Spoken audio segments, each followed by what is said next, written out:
हमारी प्रिया अपने मायके की एक बहुत ही लाडली बेटियों में से थी, जिसकी अभी बस नई नई शादी ही हुई थी।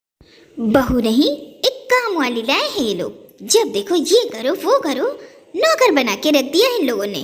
कितनी खुश थी मैं मायके में, ससुराल आते ही जैसे मैं तो नौकरानी बन गई हूँ। तो भाई ये है हमारी मैडम प्रिया। अभी इनकी नई नई शादी हुई है और ये मैडम अपनी ससुराल में है। अब ससुराल प्रिया को कुछ खास भा नहीं रहा था। अब वह रोज की तरह सुबह सुबह काम कर रही होती है कि तभी उसकी सास मनोरमा आवाज लगाती हैं। अरे बहू, सुबह से उठे हुए 2 घंटा हो गया है, तू मुझे चाय पिलाएगी कि बाहर से पी के आ जाऊं? काश कि मैं कह पाती कि बाहर से पी आओ मम्मी जी, पर कह भी तो नहीं सकती। बहुत बड़ी गलती की जो मम्मी के कहने में आकर मैंने राजीव को हाँ कर दी, वरना उस मोहन से शादी हुई होती तो आज नौकर चाकर मेरे आगे पीछे घूमते। अरे बहू, चाय पिलाने का इरादा नहीं है क्या? लो मम्मी जी, आ गई मैं। तब से आप गला फाड़ रही हैं, लगता है आज गले से खून निकाल कर ही रहेंगी। ये लीजिए मम्मी जी चाय, और आप अब अपना गुस्सा शांत कीजिए, वरना तबीयत बिगड़ जाएगी। अरे सास किसी के लिए अपना एक बूंद पसीना ना खर्च करे बहू। अरे बहू, इसे चिल्लाने दो। ऐसे चिल्लाने से तो इसको ताकत मिलती है। इसे कुछ हो ना हो पर हम बहरे जरूर हो जाएंगे। अरे बस करो जी, बहू के सामने तुम ज्यादा ही पड़ करते हो। अरे पहले यही आवाज तुम्हें कोयल की कूक लगती थी, अब यही आवाज से तुम बहरे होने लगे। अरे मैं ही काम आऊंगी, कोई और काम नहीं आएगा, समझे? अरे पापा जी तो मजाक कर रहे थे मम्मी जी, है ना पापा जी? अरे मनोरमा, देख मेरी बहू कितनी समझदार है। अरे ये समझ गई पर तू नहीं समझी। तभी अपने चेहरे पर फेस पैक लगाए हुए कविता वहां आती है। अरे ये तूने बहुत अच्छा किया कविता बेटी, जो तू अपने चेहरे की इतनी केयर करती है। अरे बहुत अच्छा किया जो तूने फेस पैक लगा लिया। अब कल तुझे लड़के वाले देखने आ रहे हैं, चेहरा जितना खिला खिला रहेगा उतना ही अच्छा होगा। हाँ मम्मी जी, जल्दी से जल्दी कविता की शादी हो जाए और मेरी जान छूटे। फिर कुछ देर बाद कविता फेस पैक उतार कर आती है, जिसे देखकर मनोरमा चीख पड़ती है। अरे ये क्या कविता बेटा, तूने फेस पैक लगाया, देख तेरा चेहरा तो जला जला लग रहा है। अरे ऐसे देखेंगे तुझे लड़के वाले तो ना कर देंगे। अरे बहू देख। अब अपनी सासू माँ की चिल्लाने की आवाज सुनकर रसोई से भागती हुई प्रिया वहां आती है और कविता का चेहरा देखकर घबरा जाती है। अरे ये क्या हुआ? अरे दीदी, ऐसे तो रिश्ता टूट जाएगा। हे भगवान, मैं अभी चंदन का लेप आपके चेहरे पर लगाती हूँ, आप चिंता मत करिए। ये ना फेस पैक की एलर्जी होगी। मम्मी जी घबराइए मत, सब ठीक हो जाएगा। अब प्रिया भागी भागी रसोई में जाती है और अपनी माँ को फोन लगाती है। अरे क्या हुआ प्रिया बेटा, सब ठीक तो है ना? अब कुछ भी हो मम्मी, अब ये अच्छी बहू बनने का नाटक मुझसे नहीं होता। अब तुम्ही ने तो कहा था ननंद का क्या है बेटा, महीने भर में अपने घर चली जाएगी, पर ये तो 6 महीने हो गया यहीं पड़ी है और मेरी छाती पर मूंग दल रही है। सासू माँ कहती हैं कभी कविता के लिए ये करो, कविता के लिए वो करो, सारा मेकअप पोते रहती है जिससे वो सुंदर दिखे और इसकी शादी हो जाए। पर ये बेवकूफ तो अपना चेहरा जलाकर बैठ गई है। माँ, चंदन का लेप कैसे बनाते हैं जरा बताना जल्दी। हाय मेरी फूल सी बच्ची कितना परेशान हो रही है। अरे ये तेरे पापा की बात सुनकर मैंने गलती कर दी। उन्होंने कहा था इकलौता बेटा है, और तो और कहा बेटी की भी शादी की बात चल रही है, अपनी प्रिया बहुत खुश रहेगी। अरे इससे अच्छा तो वो मोहन था। तेरे पापा भी ना जो काम करते हैं माशाअल्लाह करते हैं। चल चल अब लेप बनाने की रेसिपी लिख, और ऐसा लेप बनाना कि इस बार तू अपनी ननंद की शादी करवा ही देना। हाँ मम्मी, कुछ ऐसी रेसिपी बताओ कि हमारी कविता दुनिया की सबसे सुंदर लड़की दिखे। तभी वहाँ सासू माँ मनोरमा आ जाती हैं और प्रिया के सर पे हाथ फेरती हुई कहती हैं, कितना प्यार करती है तू कविता से, भगवान सबको तुझ जैसी भाभी दे। अब प्रिया ने अपने तन मन से इतना अच्छा लेप बनाया कि दूसरे ही दिन कविता का चेहरा ठीक हो जाता है और फिर अगले दिन सुबह 4 ही बजे से उठकर प्रिया खाना बनाने में लग जाती है।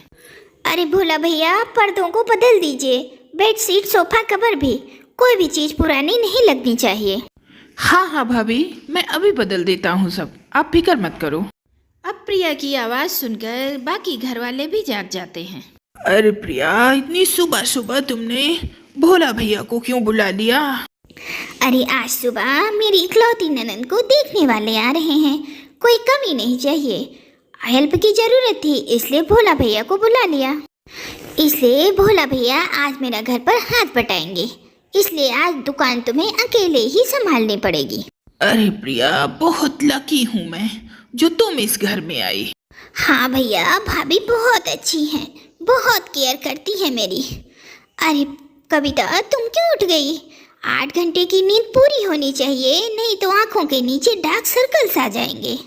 जाओ जाओ जाओ, रेस्ट करो, और हाँ, आंखों पर खीरा काट के रख लेना, सबसे सुंदर मेरी ननद दिखनी चाहिए। और आप लोग भी जाइए, अभी सो जाइए, मैं सब देख लूँगी। अब प्रिया सारी तैयारी अच्छे से कर देती है। फिर दोपहर के खाने के वक्त लड़के वाले आ जाते हैं। अरे कविता बेटा, जाओ जाओ, सबके लिए नाश्ता लेकर आओ। अब कविता प्रिया का बनाया हुआ खाना लेकर आती है और बाहर टेबल पर रख देती है। ये सारा खाना हमारी कविता दीदी ने बनाया है। अरे सुबह 4 ही बजे उठ जाती हैं, फिर घर का सारा काम ऐसे निपटा देती हैं चंद मिनटों में कि पता ही नहीं चलता। और ये सोफा कवर, बेडशीट सब इन्होंने कढ़ाई करके बनाई है। अरे बहुत ही टैलेंटेड है हमारी कविता दीदी। अरे वाह, खाना तो बड़ा स्वादिष्ट है। और हाँ, पर्दे तो मार्केट के लगते हैं, क्या टैलेंट है। लगेंगे ही, मार्केट के जो हैं।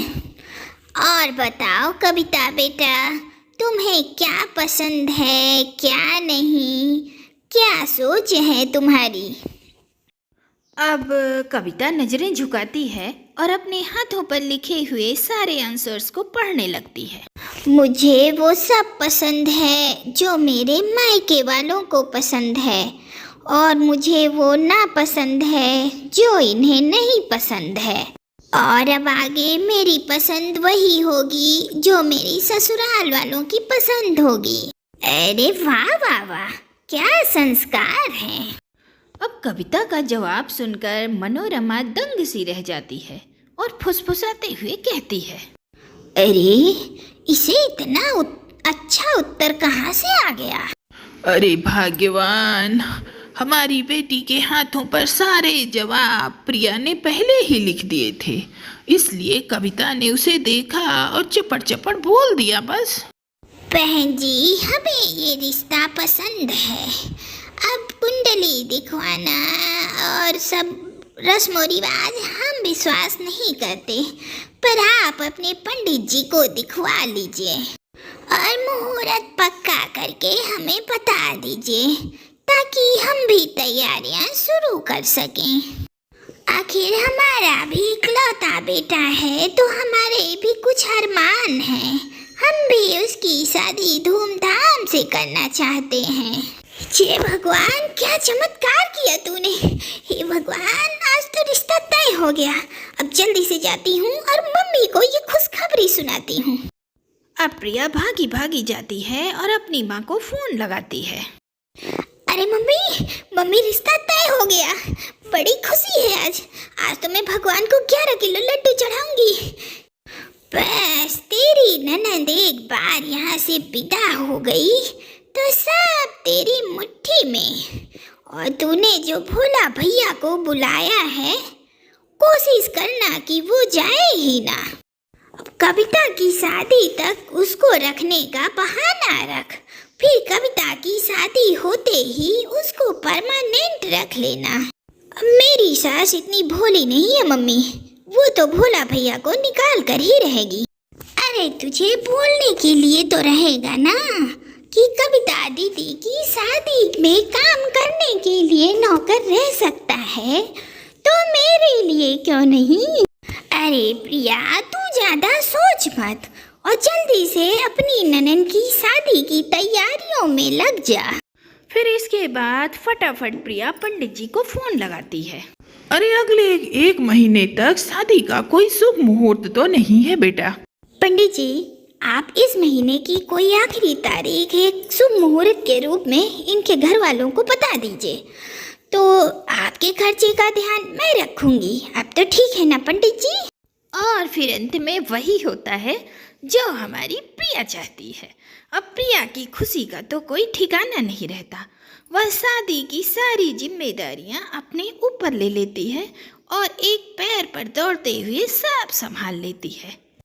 अब प्रिया को देखकर ऐसा लग रहा था मानो उसकी अपनी बहन की शादी हो। अरे अपनी ननन की शादी में इतना मेहनत करता हुआ देख मैंने पहली भाभी को देखा है। आपका अपनी ननन के लिए इतना प्रेम देखकर मेरी तो आंखों में आंसू आ गए। आखिर होते करते वो दिन आ ही जाता है जिसका प्रिया को बेसब्री से इंतजार था। अब प्रिया फोन करके शहर के सबसे बड़े और महंगे ब्यूटिशियन को बुलाती है और अपनी ननन कविता का मेकअप करवाती है। अरे मुझे तो कभी लगा ही नहीं कि कविता मेरी बेटी है। सब तूने ही संभाल लिया बहू। अरे बस कुछ ही घंटे और है इस घर में मम्मी जी, पराया धन है, चली जाएगी। अरे ये तो मेरा फर्ज था मम्मी जी। तभी तैयार होकर कविता वहाँ आती है और कहती है, भाभी मुझे आपसे कुछ कहना है। हाँ हाँ बोलो कविता। भाभी मुझे ये शादी नहीं करनी। क्या ये क्या कह रही हो तुम कविता दीदी? अरे तू पागल हो गई है क्या? ये क्या बोल रही है कविता बेटा? अब कविता की बात सुनकर प्रिया बेहोश हो जाती है।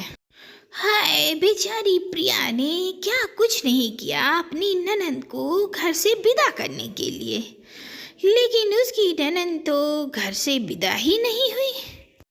अब प्रिया के घर की पहली शादी तो अधूरी ही रह गई और उसकी सारी जिम्मेदारियां धरी की धरी रह गई।